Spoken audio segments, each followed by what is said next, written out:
हमारे व्यस्त जीवन में ईश्वर की आवाज़।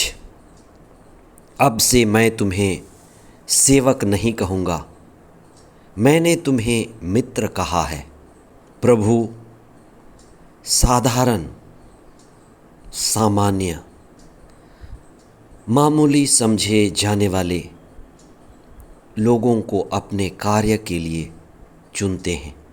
संत मत्तियस का पर्व 14 मई 2024 मंगलवार।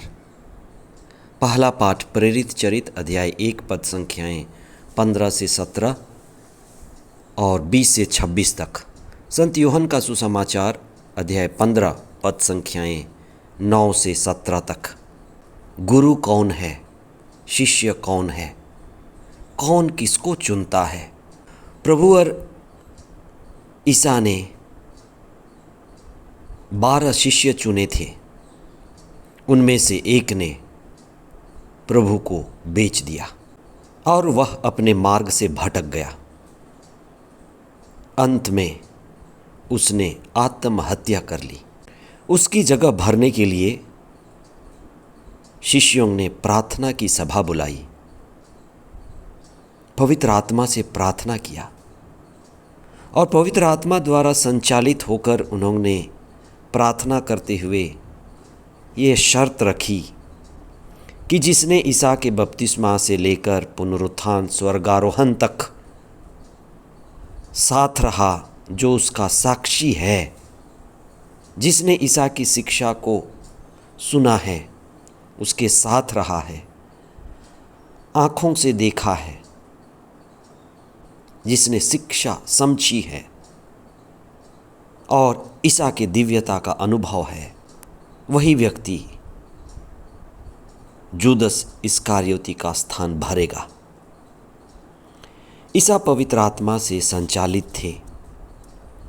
जो भी व्यक्ति उसके साथ रहा, उसे देखा, उसकी बातें सुनी, वह भी पवित्र आत्मा द्वारा संचालित रहा, गहरे ढंग से प्रभावित हुआ। चुनाव में 2 व्यक्तियों का नाम है। पहले का नाम यूसुफ है, उसका उपनाम है बरसबस। नाम, उपनाम, इससे उस व्यक्ति के प्रभाव का पता चलता है। दूसरा व्यक्ति कम प्रभावशाली है, मामूली है, लेकिन जब चुनाव होता है, चुना जाता है, तो मत्थियस का नाम आता है। धर्मशास्त्र में ऐसी ही बातें घटती हैं। कई स्थानों में हमें देखने को मिलता है कि जो संसार की दृष्टि में कमज़ोर है, नगण्य है, वह ईश्वर के काम के लिए चुने जाते हैं। संत मत्तियस के साथ भी यही हुआ। हम प्रार्थना करें। संत मत्तियस के द्वारा ईश्वर ने जो कार्य उन्हें दिया, उनके लिए चुना।